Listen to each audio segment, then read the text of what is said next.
Hi everyone, this is Dr. Anna Celiasu from the University of Hertfordshire, from the Department of Civil Engineering.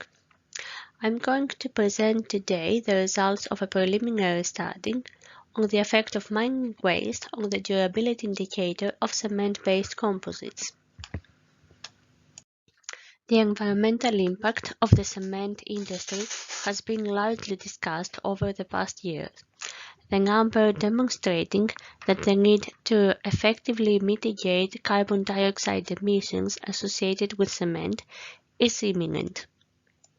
So far, the best mitigating practice has been the use of supplementary cementitious materials, and indeed, they are now about 20% of the cement and concrete industries in the UK.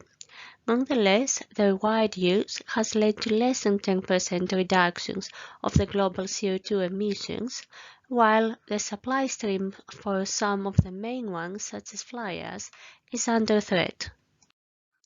Mining and quarrying waste, due to their mineral composition, they are typically rich in key oxides for cement manufacturing.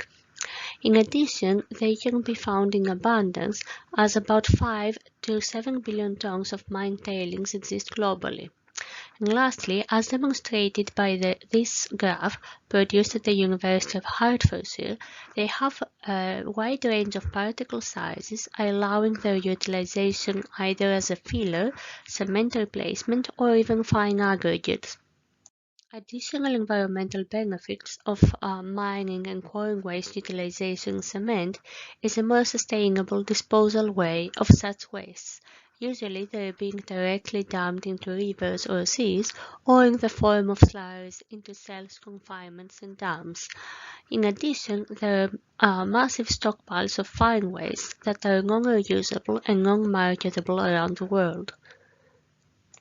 In this preliminary study conducted at the University of Hertfordshire, a graphite mining waste is being investigated. As can be seen from the particle size distribution on the right-hand side, it has an appropriate size to be used as a filler or cement replacement in a cementitious mix.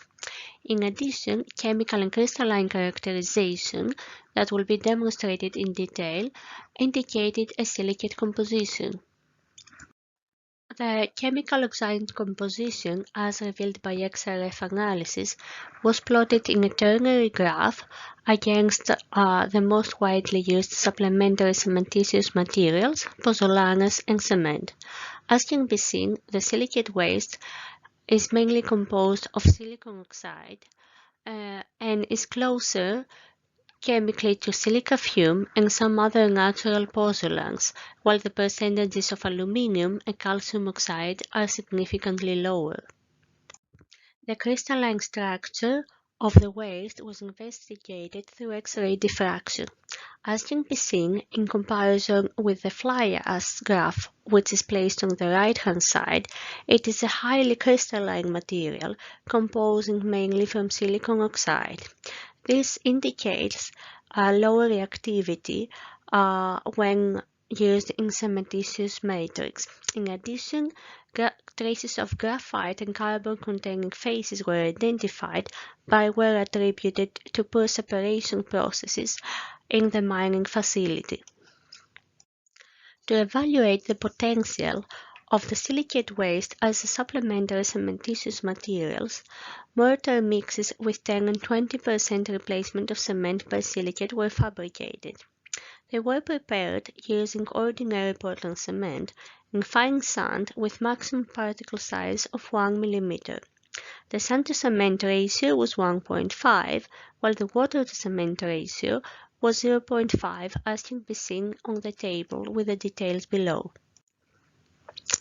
Cube specimens of 50 mm size and standard prisms of 40 by 40 by 160 were prepared, and the samples were kept in a water bath at 20 degrees Celsius until the day of testing. The mortar specimens were subjected to the following tests: water absorption through capillary action, porosity network evaluation through nitrogen adsorption, and compressive and flexural strength. The adsorption-desorption isotherm are used as a means to obtain an idea regarding the pore network structure and morphology, which is essential in order to understand long-term behavior and durability properties of cementitious matrices. According to the classification of Thomas cited here, the isotherm of the mortars on the left-hand side present similarities to those of mesoporous absorbents. In these types of isotherms, capillary condensation is accompanied by hysteresis, which occurs when the pore width exceeds a certain critical width. For nitrogen adsorption in cylindrical pores, the hysteresis occurs when the pore width exceeds 4 nanometers. According to the classification of hysteresis loops in the same report of Thomas, the ones in figure on the left-hand side present similarities to types H3 and H5 due to the shape of the isotherm in the circled area of the graph. The H3 type corresponds to non-rigid aggregates of plate-like particles, for example clays, or is given in the case of pore network consisting of macropores which are not completely filled with pore condensate.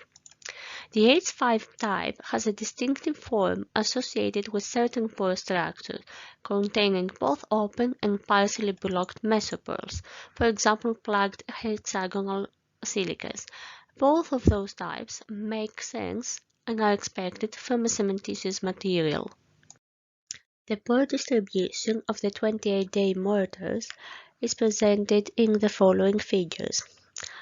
As demonstrated by graph A, the majority of measured pores is at the lower end of the mesopore area, which is pores between 50 and 2 nanometers, and at the highest end of the micropore area, which includes pores smaller than 2 nanometers. The highest pore concentration is observed at pore diameters ranging from 1 to 2 nanometers for all the mortars. According to graph B, the total cumulative pore volume of mortars with silicate waste replacement is higher than that of the reference. Nonetheless, it is noted that SIL-20 has significantly lower number of pores with diameter larger than 10 nanometers compared to the reference, but for smaller pore sizes below 10 nanometers, that trend is reversed. SIL-20 appear to provide a quite distinct curve compared to the other mixes, and this is because of the difference in pore distributions at the range of 7 to 40 nanometer diameter. The addition of 10% silicate waste led to more uniform pore distribution compared to 20% replacement, as shown by graph B.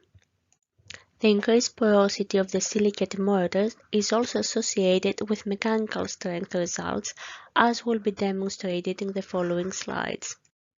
The Selectivity Coefficient is the measurement of water absorption through capillary action, which was used as an indirect indicator to evaluate the effect of silicate waste on the mortar. It is observed that cement replacement by silicate waste has resulted in a reduction of water absorption through capillary action. This was expected as, according to bibliography, the replacement of cement by a fine material leads to stiffer and less porous mixes due to the filler effect.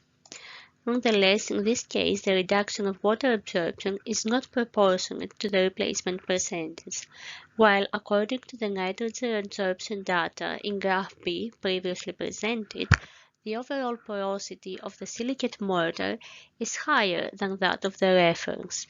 It seems that the silicate waste is refining the porosity rather than reducing it, similarly to observations of others in the literature. It is observed that increasing replacement percentage of silicate leads to degradation of mechanical properties. This is not a surprise, as the highly crystalline nature of the material renders it very inactive. Even though in some cases the filler effect of a finer material can enhance strength, in this case no adaptations in the mix design took place to take advantage of that effect. Therefore, the results in relating to compressive and flexural strength are considered expected. and in accordance with the nitrogen adsorption findings.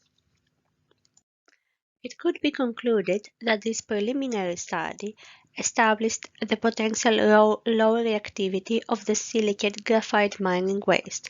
Nonetheless, we had very strong indications of the filler effect action taking place. Overall, the replacement led to deterioration of strength in compression flexure, but we observed a reduction of capillary water absorption, and this was associated with porosity refinement through the addition of the silicate waste in the mortar matrix. There are a lot more aspects in the utilization of the silicate graphite mining waste that need to be investigated, and we currently have ongoing research at the University of Hertfordshire addressing those aspects. The first one is to investigate processing methods to make the silicate waste more reactive. Then we also conduct calorimetric studies along with thermogravimetric analysis and X-ray diffraction of the mortars to identify the type of hydrates and reactions taking place. And lastly, there is ongoing research in carbonation and chloride penetration properties of mortars with replacement of cement by silicate waste to evaluate long-term properties and durability of those mortars. Bibliography used in the current presentation is referenced here.